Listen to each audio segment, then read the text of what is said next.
There are only 5 ways to acquire new customers. I suddenly realized that this true sales skill, the one sales skill that you need to master, the absolute most important one single bloody thing every sales should master. I have something I want to try with you, something I haven't done before. So I have here a couple of sales dilemmas. Oh boy. Welcome to the Revenue Discussion Podcast. This podcast aims to inspire and educate the newest generation of revenue leaders on various subjects related to sales, marketing, revenue operations, and customer success. Every week, we invite an inspirational guest who is willing to share his or her insights, strategies, and tactics that has worked or is still working for him or her. Today, we invited Michael Humblet to the show. If you don't know who he is, he has been in sales for more than 20 years and has held different positions in sales leadership. And recently, he saw a big shift happening in sales, a shift that made him found Chaomatic, a video marketing agency with a big focus on storytelling. But what that shift was and why this has led him to found Chaomatic is what we will unpack in this episode. Enjoy. Good afternoon, Michael. Welcome to the show. How are you doing? Thank you. Thank you for finally inviting me to your show. I'm so excited to be there. I'm doing well. It's been extremely busy Q4, which is good. I wanted to be busy. It's better than to be calm. And I have some really interesting new sales conceptual ideas for you. Well, I think we will be unpacking those then. Thank But you. first of all, Michael, I have a very important question to ask you, because you communicate in Flemish, sometimes in English. And so there are two versions of you. There is the Michael and there is the Michael one. And people have already came to me with the questions, all right, but what is his name now really? Is it Michael? Is it Michael? So tell it us once and for all. What is it? It's rather simple. It's because I do so much English. It's Michael, but at home they say Michael. Okay, it's that easy. It's that easy. So, and I actually don't mind which which name you say. Now, here comes something interesting. In Northern mythology, and we're going back to the Vikings, the name was very important. So you always had two names. You had your real name, and then you had your shouting name. And the moment you would the moment you would know somebody's real true name, you had power over them. And I always liked that concept. So yet there is a third name, and I'm not going to say it. Only good friends know this one. So Dylan, now you know what to figure out in the next year, right? Yeah. Maybe I have an idea what the name is, but I don't know if But I want Dylan, to say it. think about it. If you really think about it, there is some truth in that. Because if you're somewhere and I just shout Dylan, you will pay attention, you will watch me. So I do have a micro piece of control. And if we jump to sales, one of the early sales techniques they taught you was to, from time to time in a conversation, name the person in front of you. It's like you're caressing their hair and putting some Vaseline and saying, "Hey." What are you saying, man? But I can see where it comes from.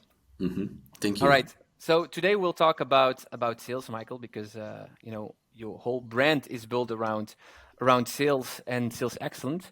And so we haven't really prepared this podcast episode, so I want to have a quick. I could have expected that. I could have expected that. If you talk to a guy who has chaos in his company name, you kind of know this is gonna go in all directions. Okay. But I do have an interesting thought for you guys. I really was thinking about you sites, and I was thinking, and one of the things you said was, Michael, let's do this interview.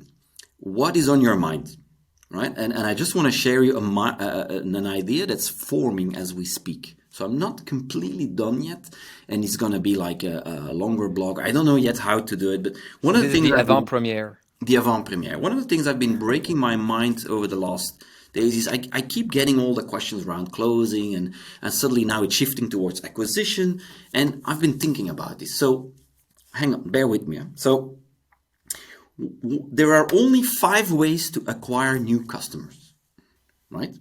So if you start thinking about it, the first one is cold. Everything that has to do with cold. So think of cold calling, cold emailing, but also like cold DMing on social. Everything that's with reaching out to somebody you don't know. 2 is everything you can do on a conference. Let's say an event, a community shizzle thing, potentially for me, webinars kind of fit into that bucket. Depends what you do with the webinar, right? So that's number 2. Number 3, funny because I've been playing around with this idea, asking people. Nobody thinks of this one because salespeople do not think like this. Marketing people do. Paid ads. You can force your way in. Paid actually is asking for attention in a brute force way, right? That's the third one. Fourth one, which is one of the best in sales, and people tend to forget, it's everything to do with referrals. So imagine one of the, and I still don't get it why people do not do this more. So imagine I have all these customers and I'm like a true biz dev guy, so I always look for new. But if I would go back to my previous customers and say, listen, what I've just done for you, what I've helped you with, who else, like just one name, who else would need this? Could you do an introduction? If you would just do that, you can actually double your business. But people don't do it because they're shy to ask, or they think, no, let's do something new. It's always fun to do the new stuff, but never ever underestimate the power of this. And you know who perfected Can I it? ask? Because sometimes you have to also know when you can ask that question. Yeah, right? yeah, You can yeah. always, you cannot immediately ask for that question because When some you're people have happy, done that before. when you with me, just but when they just have their wow moment. Oh, your service is good. So when you feel the moment is there, not when they just signed, but when you've delivered something. And typically the way I would do is I would deliver something and then I would overdo something. I would on purpose do something extra, like the begilting technique, and then I would ask them. So here is an example how I could do it with Chaomatic is, so I do all this video thing and all of that. We always try to make one poster. So we take the whole team, we put them in a really the most nice picture we can find. We say big thank you, and I put it in a frame because nobody has stuff in a frame. And I go to them and I say, here it is. We have a present for you. That is the perfect moment to say, oh, by the way, just I like thinking, it. isn't there somebody, right? That would be really good. So that bucket is going back. By the way, if you think about this technique, it has been perfected by several brands that you and I know. Tupperware, Dareware, all these B2C brands, Ergo Insurance in the time. What did they do? They, at the end of the conversation, when you were convinced, they would say, by the way, we can give you some extra discount or we have a gift for you. Why don't you name 5 other people that we can, you don't need to do anything. Just write down here, write down the emails, right? Sign it with blood, please. And then they can come in and say, I got your name from Michael, right? And then you don't dare to say no because it's Michael, and off we go. So think Tupperware. So that's the bucket, referrals. For me, in that bucket also sits actually like upsell, cross-sell, that's actually sitting there. Shouldn't belong to acquiring new customers, but that's the bucket. And then the final bucket. The 5th one. Any idea, Dylan? No, I'm kind of curious to find out. It's content. You post something. People come to you and say, I want this, right? I want to talk to you. And content is the only one that has a pull mechanism. All the others, I need to proactively push. But content has the only one, the potential for a large pull, right? So now it's interesting. So if those are the 5, if I look at any company, and I would ask sales like, okay, how much time do you think you should put into it? Not the exact time they put in. They actually draw a reversed pyramid where cold outreach is a big, massive block. And as you go down, the content piece will be the smallest. I honestly believe, with everything that's happening from a technology side, with the way prospects perceive value and all that change, I fundamentally believe, and I truly mean this, we should reverse the pyramid. So for me, the cold should be as least of your time, because if you start thinking about it, it just doesn't work. True cold does not work. So we need to make it law. So what works is building up the content every week, or you kind of just do it, and you leverage the content to go up through your pyramid. I think this is a way, healthier way. It's 10 times more scalable. Don't forget, 100 cold calls, 1.5 meeting, best case. Imagine you do 100 content pieces. I mean, I know who's going to win. It's very simple who's going to win. So I really like this concept and this idea, and I have lots of people like, yeah, it makes sense. But you know what? I'm going to do the 100. If I would give them money, they would spend it in the 100 cold calls because they want to try to shortcut. And there is no freaking shortcut. That is the problem. And the content layer, and now you're thinking, oh, Michael is selling. No, I'm not. Because I believe this is valid for any company. I think the content layer, if you would make 100 pieces of content, they'll actually, with 3-4 years later, it is still going. And the proof of that is one of my first 5 videos I made for YouTube is still, from those 5, 3 are still in my top 3 most viewed videos now. And we're 4 years down the road. Wow. So it's actually generating most of the traffic, which is ridiculous, right? Yeah. I see it a lot actually, that a lot of people are aware that they should put much more energy into the creation of content, but they don't. But then why do you think that is? It's hard.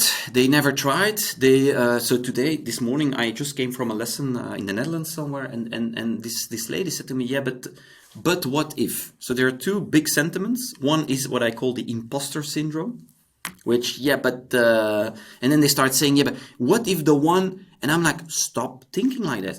You should aim your machine for 80%." And forget the rest. I mean, whatever you do, people will be unhappy. Let's first go to the imposter syndrome. So I had this for 20 years. I had it every single meeting. I thought, this is interesting. These people are listening to me. It's like I know stuff. And even up to today, I have a company now with, the company. I have a company now. And sometimes I can say without thinking, I said, hey, it feels like we have a real company. Michael, you have a real company for 7 years, right? So I think it's healthy to have a bit of the imposter. But the one thing you should keep in mind is that the one who speaks about it will eventually win. So there is always somebody smarter than you. There is always somebody better than you. There's always somebody that knows more than you. But if you start speaking about it, you will win always. And you get better. I mean, the way I can explain stuff now is crazy. I couldn't do this 4 years ago. So here is jumping on that point. So one of the weird things I also noticed that everybody's blind for their own business. You know that. So I'm very good. If you tell me you sites, I can make your sales deck in 5 minutes. I said, that's the pitch. This will work. I cannot do this like that for myself because I'm too deep entrenched. And it's a problem. It's a real problem. I see it in many businesses. Right? And so I write this book. Nobody knows you. And I try to explain it to people what it means. And it's all, we are now 2 years later. And only now, like 2 weeks ago, for the first time, I found a way to explain it so abstract everybody gets it. Because people think Nobody Knows You is a marketing book. It's not. It's a sales book. If marketing is dealing in attention, then sales is dealing in trust. Nobody Knows You, the book, is about trust. How do you become trusted? And how do you scale trust? It only took me 2 years, Dylan. Right? And now I realize that I've written the sequel, like, why now?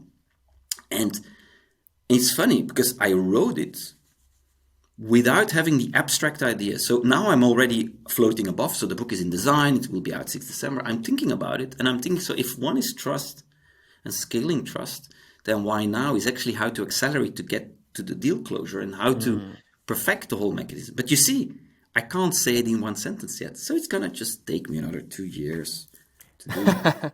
Now, hang on. You're still young, Michael? Yeah. Hang on, Dylan. So combine, if we think about what I just said. So 1, I explained you the pyramid that we should reverse, where content would be the bottom layer, right? 2, I also said that it takes you a while before you can actually think how to phrase and do abstract and make it look very simple, right? So when I think of all of this and I put it in a pot and I put a blender in it and I suddenly realize that this true sales skill, the one sales skill that you need to master, the absolute most important one single bloody thing every sales should master is storytelling. So we're back to square one. Because if you look at all the social stuff, if you look at personal brands, if you look at all these things that are happening, the ones that are winning are the ones that actually tell an interesting, genuine, valuable, blah, blah, blah story. It's like if I would combine all my socials together, it's for the first time I realize I'm actually like painting a self-portrait. And I'm adding a bit of Facebook here. I'm adding a bit of Instagram. Now I'm adding a lot of TikTok at a certain place. And it's all moving. And sometimes you don't like one or the other, but you're basically painting this picture.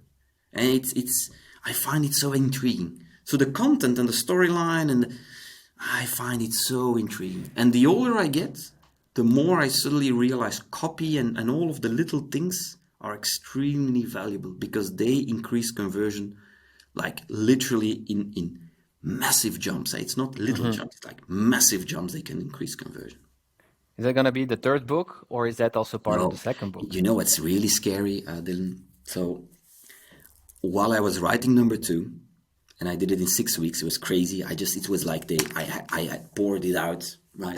Once it's out, we'll have a chat about what the book is like. So it's like This is a it good poured it. idea. I couldn't stop it. It was just I had like 3 weeks of my fingers still hurt, and I destroyed the keywords. Really, I mean, I literally wrecked stuff because I was like so fast. I actually knew while I was typing, I wrote the introduction for the third one, which is insane, right?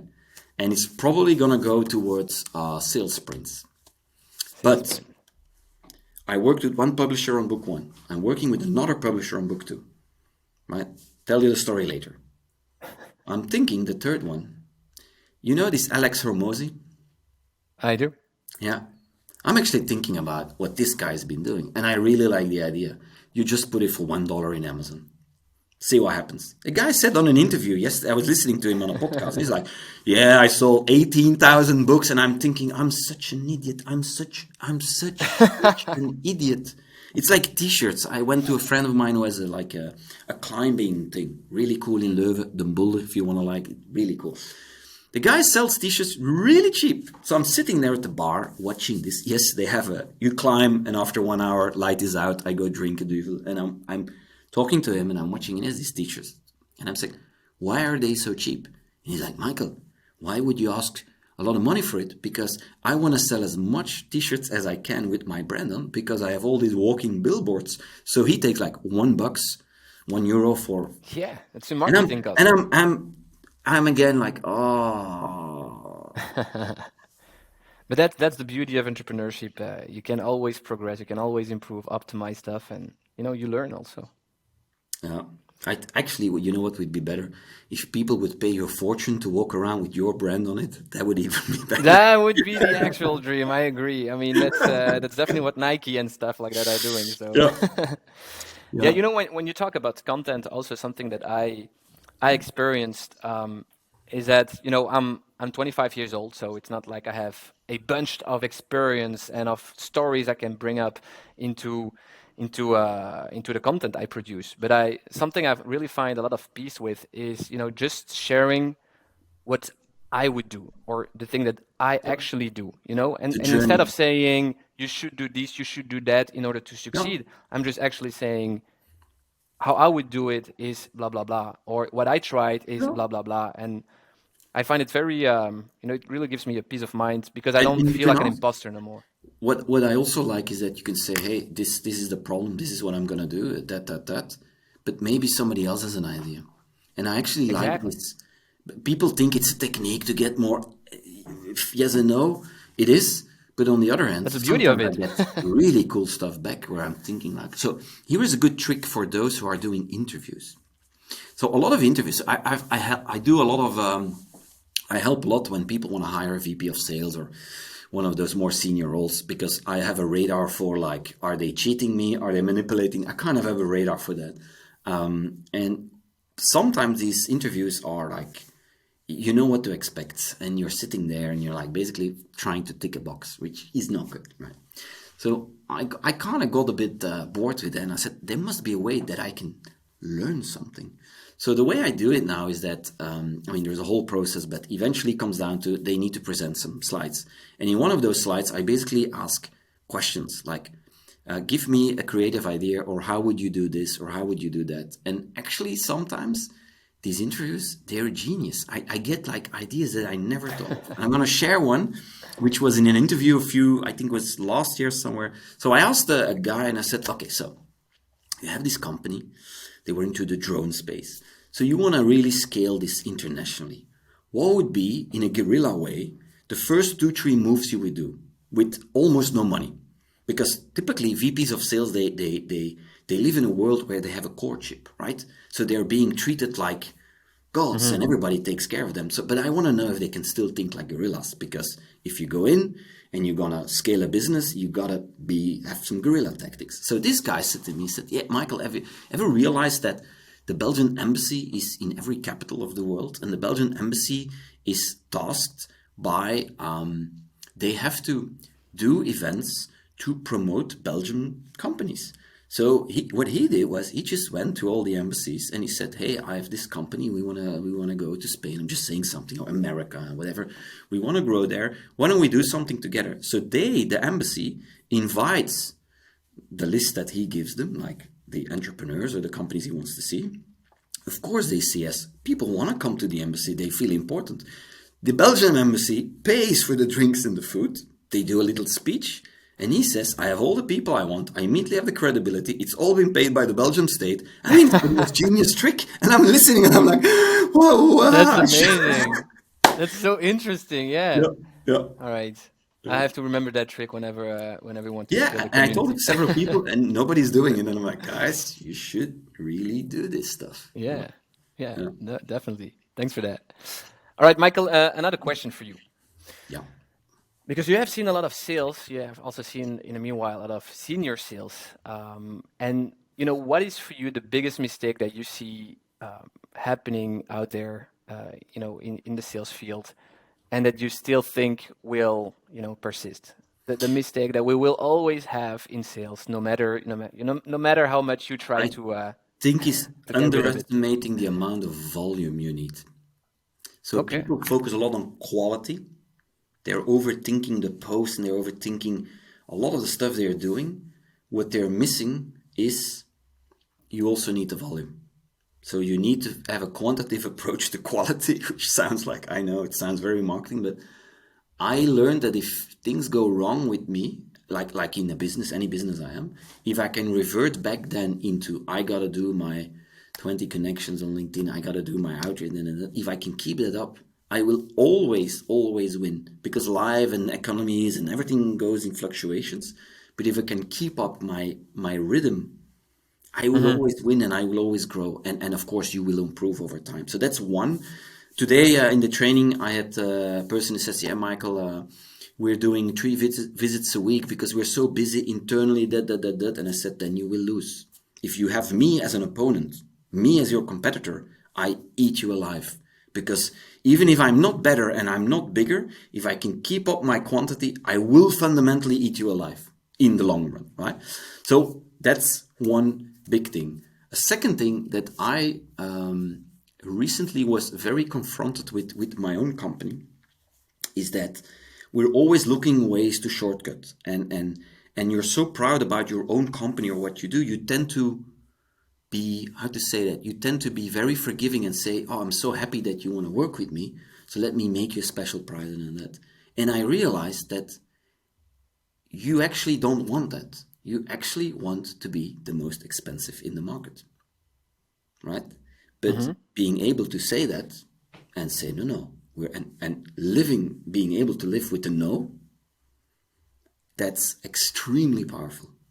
And I still struggle with that, for instance, because you want to win. And I see my father. My father was he used to be the art director in Leuven of the academy, and he made a lot of paintings. And I saw every time people would come and he would show them, but sometimes a painting, he would work 1 year on a painting. And he was so happy that people liked it that he would almost give it away for free. So he wasn't the best commercial guy. I'm like, "Dad, you can't do that." So in that case, you have to let somebody else sell you. That's the key, because you will undervalue yourself. I have the same sometimes in keynotes, and I realized if somebody else says, "Hey, you want Michael? That's the price," they'll dare to ask 3, 4 times And why, more than why, that. why is that? Do you think? Is it because you Because really you want want to to have the yes, sell? because it's personal. It's personal. You don't want to have the no. You wanna you it's you and that's the problem. You can't take it personal. You have to disconnect on that front. And of course, don't make the disconnect way too big, because then you become like the Tony Robbins of the world, where let's all have that luxurious problem. but you do have to make a disconnect. Pure sales, technically, you know that one of the biggest mistakes you can do is typically sales that do everything. So when you start negotiating, something goes wrong. A good procurement guy will attack you and say, you always have to make some distance so you can say, hang on, I cannot decide this. I need to go to, you want to build it, even if you don't have it, you want to build in a level so that you have some excuse to move. Yeah. Yeah. Okay. So those Playing two, it I out think those two politically. are things that I see coming back and I feel them with myself. I think I'm a real business development profile, as in I like new stuff. I like to be unstructured. I like the social stuff. I don't like CRMs, you know. Mhm. So I fit into the bucket of like the door banger and the let's get things done. You also have lots of sales that I know are the opposite. They're more they're calmer, more structured. It Yeah, depends I what you're think looking I put for. myself more. Well, I have this. I mean, I am kind of competitive, so I want to be in the field and compete with other guys. But I'm also like, But I you only do have, like structure too. Dylan, only have one competition. It's yourself. You have no competition. It's just you. So when people asked me last week, I looked very tired and I said, Michael, why are you so tired? And how do you feel? And I said, I feel like, how do you call it? Coureurs, the cyclist? Yeah. Like, the peloton where everybody's wrong. So I just escaped. So that's how I feel. Like I just escaped. They are 1 kilometer behind and I'm going up the hill and I see a guy in front of me and I can't reach the guy. I can't reach and I'm giving everything. But that guy, that's me. See? And that's sometimes how I feel like I could be more, I could be better, I could be smarter, I could be faster, I could be more efficient. I'm just not catching up. And there are days that I catch up and I say, hey, but most of the days I'm running behind. Hmm. I find it very, I mean, if I'm getting frustrated, it's because of that feeling. Like they could be, and the older I get, the worse it becomes. Very strange because I know what the potential would be. Hmm. I Yeah, it's didn't know, interesting. Dylan, you would do psychotherapy in these podcasts. Yeah, look, you never know. But yeah, no, I understand what you mean. You always have to compete with yourself, but at some level, you need to have also competition around you because you don't want to you don't want to compare yourself to the others, but in some Exactly. way you will get energy from that competition. I Yeah. mean, if I look, at myself, Yeah. uh, and it's kind of hard to do it when you are an entrepreneur because you cannot always compare your situation to the others. But But there is always actually, good. There is always a company or someone in the world that's doing. I mean, in your eyes, better. And where you're thinking, man, how did they invent this, or how did they? I have it with my YouTube show. When I started, it was like pretty standard, but in those days, there was not. I mean, 4 or 5 years ago, it was pretty normal, and now I'm like literally went up few levels. mhm, Uh, but the cost and the work, I couldn't have done this 4 years ago, right? And mhm, and one of the things I do as a technique is I expose myself on purpose towards the public so that I have to do it or that I have to become better. And I see competitors if I have any copying stuff, I see it all over the place. I really literally see my own pictures with a different face, like literally same lining, everything. And in a weird way, I'm like, okay, good. I need to be better. Let me make something that I know is going to hurt them really. I mean, see, that's how the new YouTube show, the new sales acceleration show is like made. It's like literally next level stuff. really. Okay. Yeah, Yeah. By the way, when you should come because I would love publicly to hit a baseball bat in your face. Like, All right, only if I can do it first. All right. well, we can debate. No, yeah, talking about competition, and you were making the reference to Peloton, but actually last weekend I ran a half marathon, Oh, and while running, I was also making a lot of comparison to entrepreneurship and how we say that entrepreneurship is like running a marathon, and I was already creating a blog article while running, but yeah, there also, in terms of competition, I think also you have to be in the business for a couple of years, just like you have to run a marathon. You have yeah, to run the first 20 kilometers of the marathon yeah, to actually see then what people you have next of you, behind, and in yeah. front of you. You see, and then sometimes you will go past them, then they pass you again, and just like that, you get to the finish line together. Yeah. And I think in entrepreneurship or maybe in sales as well, A friend you of can. mine said he's built 3 businesses in the meantime and always sold them. And he said, you actually need like to survive the first 2 years and a half. You have to get through because you have all the higher you go through all the phases, and it takes a while, and after 2 years, 2 years and a half, you actually get your first customers coming back. And he had this whole theory around this, and now I have it the same with my company. I suddenly see that there is a lot of sales I don't need to worry about it because it kind of comes naturally in without me having to push it anymore. So I do think I agree with you. But you need to hang in there, and you will be disappointed. And it's because of your natural tendency to be better and to be greater. But from time to time, stop and think, it's okay. Huh? Yeah. No, exactly. I mean, it wouldn't be realistic to hit success immediately. Even No. after 5 or 10 years, actually, that's, And in a lifetime, that's super short. for sales, it took me a long time to become. I mean, there's a big difference between good and great. Right? That's just details. That's a lot of details and experience. But it took me a long time to become good. Everybody, I had a lot of. I mean, I got promoted very quickly and everything. But I always knew like I'm not the best here, and there are people lots way better. And it took me a long time because one of the things that's coming back to you, you actually sometimes need the boring repetition. You need to do the reps to build muscle. You need to do the running, and it's a lot of. So you win the marathon when you're alone. You don't win the marathon during the. It's Mm-hmm. that's too late, right? And I see the same pattern for a lot of sales. Like, dude, you gotta send the 200-300 connection request. Dude, you gotta do the 100 DMs to Gotta do the know. reps, yeah. Yeah, and you just gotta do it. And yeah, but Michael and no, just do it and complain after you've done 100. You come back to me and then you say, because if it doesn't hurt, you will never learn it. Never. No, exactly. I mean, if it's too easy, everybody would do it. So, just knowing that. Yeah. So go look on purpose for stuff that's difficult. The reason I end up with video is because I knew hard to copy, right? Difficult. Let me try and figure it out. Cost a lot of money in the beginning. Still does cost a lot of money, but yeah, That's part of it. yeah. Now, Michael, I have something I want to try with you, something I haven't done before. So I have here a couple Okay. of sales dilemmas. Oh boy. All right. Yeah. And so what I want to do is It's like the just give hashtag just ask Michael, right? just ask Michael. Yeah, something like it actually. And so what I want to do is, just give you the dilemmas, and then you answer whether or not you go for the one option or the other, and then Okay. explain a little bit more why you said what you said. All Okay. right. Yep. So there is a potential client, a prospect that is very, very much interested in being a client of yours, but you see that it's not really an ideal fit. It could work, but actually it's not really an ideal fit. Deal or no deal?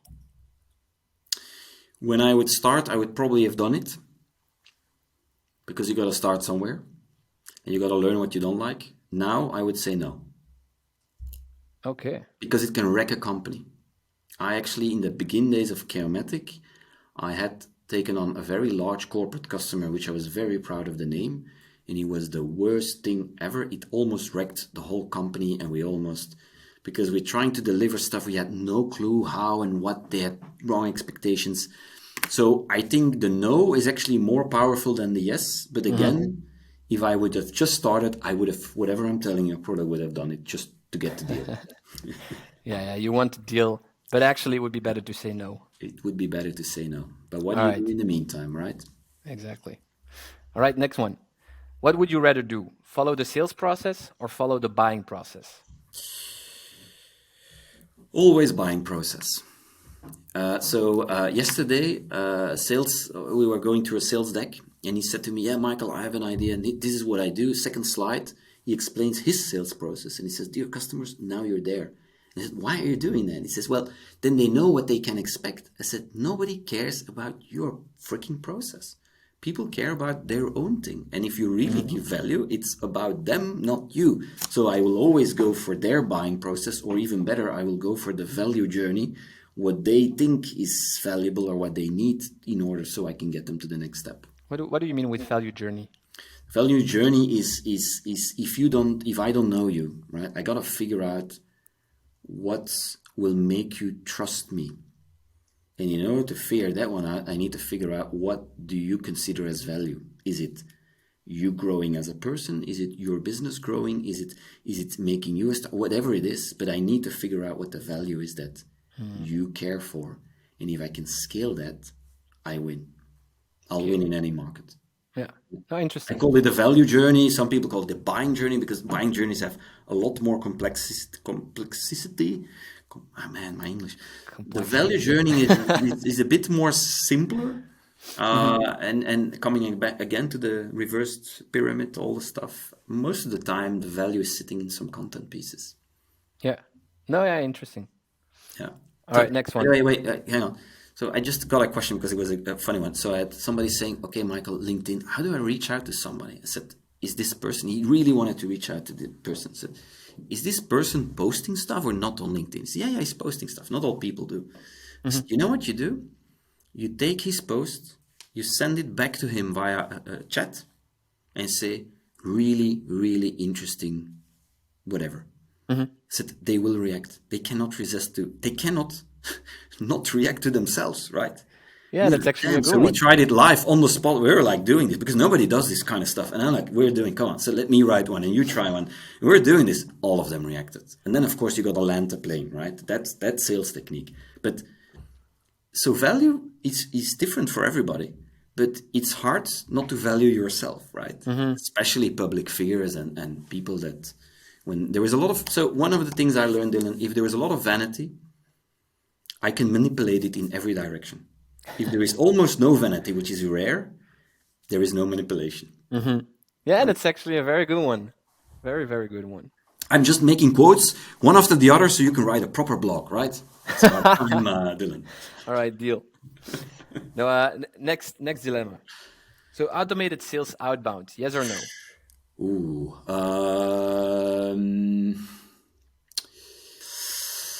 Interesting one. If it's done well, yes. Because it can scale your value. It can scale your machine, but it will take you a while to figure out the right message to people. And I would only do it from low to mid profiles. Go to the real decision maker, the top profiles, you gotta go personally. But I mean, I sometimes do it. I have days where I literally write 100 personalized emails. So when I did my book launch, my first one, I literally in one day sent 240 personalized emails. So I did a part of it copy paste, but I added everywhere piece. And of course the reaction was massive, but my input was also massive. See? So I do believe in the personalization and saying, hi, Dylan, that's not personalizing it. Huh? That's No. Yeah, well, that's definitely another debate. You know, what is enough in personalization? You also need to be relevant. So, Yeah. but yeah, I think what I would love you to do is to digitally scale your trust part. And the trust part you can scale digitally by producing content on LinkedIn and you know chop it in pieces. And I think that you should scale as big as you can. I think that's the trust part because they'll see you as an expert. I then think the next step, the why now, the next element, it's hard to scale because it comes down to you and scaling you. yeah. There is a quote of yours that I've seen on LinkedIn recently. Maybe also interesting to share it with the listeners. But you said something that people try to be more like companies, and Yeah. companies try to be more like people. Yeah. Can you kind of explain it? So more and more people want to become, they want to be trusted and they want to show their expertise. So the way they will represent themselves is like a company. So they're showing like spaces, like look at this office, or and they're showing their team and they're doing everything a company would do, funnily enough, to make themselves bigger and to make themselves more trustworthy, right? Well, companies are realized that if I just post about the team and the company, then people won't trust us. So what they're doing is they're completely humanizing it and putting faces on it. So we are getting actually into this really weird reversed mechanism.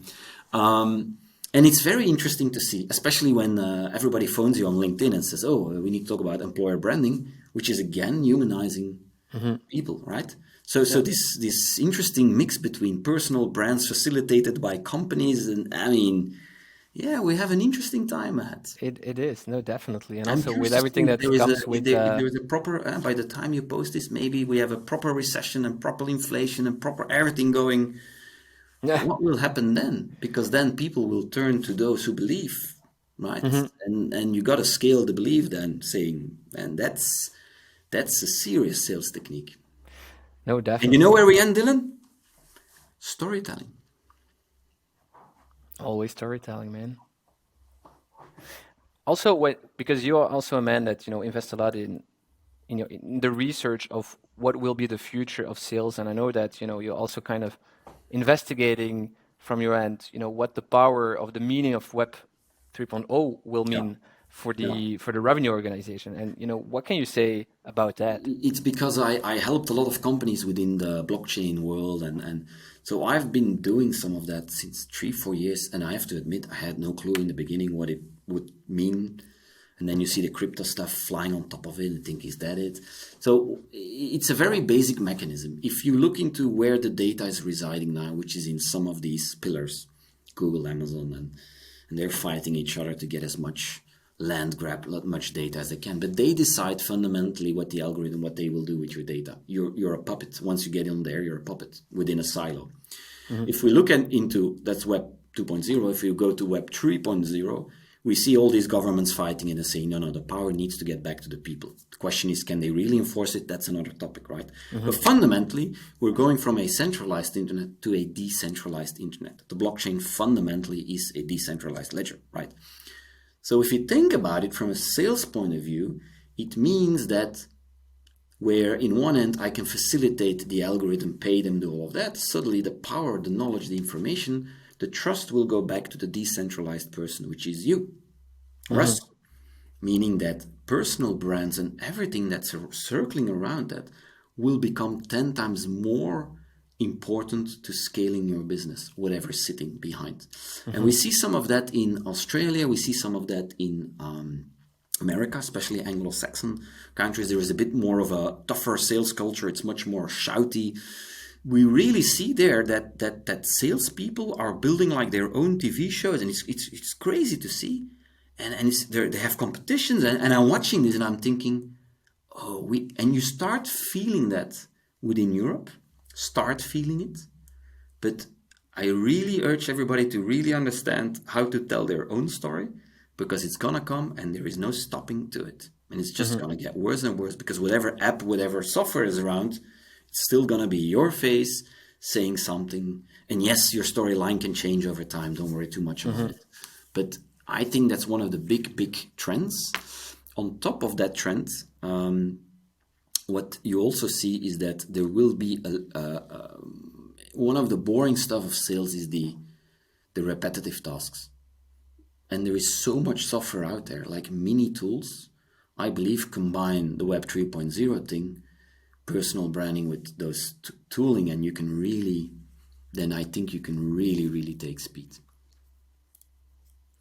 Yeah, something also I'm just thinking out right now is that when you look at how you did business, from the end of time till now, I can imagine in the beginning you had to really had sales to generate new business. Whether it was cold outreach, having those meetings, whatever. Then we evaluated towards a more marketing driven world where we can invest indeed in paid ads when you can just by the way of just paying a certain amount to get a lot of visibility, a lot of awareness, generating leads, stuff like that. But now with that decentralization where the power goes to the people, maybe it's even more interesting now that in the coming years to invest more heavily in customer success and giving much more power to your existing customers because they might have now a word to say into you as the company. Yeah, you see a lot of new technology startups actually in that space currently. So I help a lot of startups. And now you say it, suddenly I realize that I've seen a lot of these startups in that space. Because indeed, if you once have a happy customer, of course they're very you get the trust, scale the trust, and go there. Mhm. Yeah, that's also referrals. Your Yeah, fourth way to acquire new customers, actually. yeah, yeah, yeah. Very exciting times. Very exciting. I think it's just going to go faster and wilder, and very curious actually. Hmm. Me too. I do think Michael. I had a question today about it in my training, and I think it's a valid question. So one of the salespeople said, "So Michael, I was doing all this story, and he said like, yeah, but am I still needed then as a sales?" And I said, "Yeah, sure." I said, "Think about it," because I was explaining the new sales models inside sales and how to reshuffle your cost, and I mean it was a long story. And I said, "No, because there is one thing you cannot take away, which is it's all fun and games that you have attention and you scale trust, but eventually." You buy from a person, right? You got to have the final. It's just the way to get there is going to change dramatically. And one of the things that you currently see now is in the high velocity models is your first touch point should be very short, 5 to 10 minutes, almost like a commercial for the next thing, because you need multiple touch points, especially in a COVID online world. And the classic, I'm a sales guy, show up, and then I come to my first meeting, I talk an hour and a half. Forget it. I still see it every day, but forget it. It's going to be 5 to 10 minutes. Get to the next one. Your chances of conversion grow exponentially. It's 10 times more efficient. Get to the next one. And I think, but that rhythm, you see it in the successful SaaS companies. It actually works really well in service companies too, but they're not used to it. If you just sell product, like a real product, like something you can put in the trunk of your car, it actually works a lot, but then you probably have 1 or 2 meetings, right? But I think the model is changing so fast, people just are not aware of it. They're still doing the same thing, which is good. Let them do their thing, but Yeah, speed but that's again to speed. I think speed is not to be underestimated. yeah, speed is everything. No, and that's why people needs to keep themselves educated. I mean, Yeah, that's partly why we are building that community, you know. community is the ultimate trust. Huh? Well, I hope so. Michael, thank you so much for being on the show. If people want to find out more about you, where can they find you? Just connect on LinkedIn or just go to michaelhumblet.com and not Michael Bublé, humblet.com. And No, you'll you don't find sing the everything that's Christmas happening. I songs. put everything that's happening on the site these days, and it's really cool to see that live. By the way, people, my site is never done, so I put stuff there that's not done because it motivates everybody in the team and myself to get it done. So sometimes it's like a proper construction site, but I kind of like it. It's alive. Look, that's well, that's maybe I'm gonna say it's part of your brand, but maybe I should go to the last question of the show, a question I ask every guest, and it is if Michael would be a brand, which is actually a brand, right? Yeah, What would it stand for? Or in this case, actually say, what does it stand for? I. It's a very good question, and actually nobody has asked me that. I think I would love to help people, not salespeople. I would love to help people to be able to explain themselves better, how they can help others, how they can share value, how they can become. And by doing that, they'll be more happy. I Yeah. think fundamentally, because I asked sometimes, I've been thinking about it. I said, I think fundamentally, if you would rip me open, I'm actually a storyteller, fundamentally. And I like good story. I just love good story. I remember me as a kid listening to and thinking, I can never explain it that way. And funnily enough, I became that man. It's weird, huh? So I think it's storytelling. But it Yeah. sounds so guru wrong, all these coaches do Yeah. storytelling, but I don't like it. But fundamentally, You like good stories. No, you it can is what it definitely is. say that. Look at all the movies in the YouTube show and all, but it's just stories in a There is different an form. entire industry based on story. I mean, no, I can definitely see why you say that. Yeah. Again, Michael, thank you so much for being on the show and good luck, man.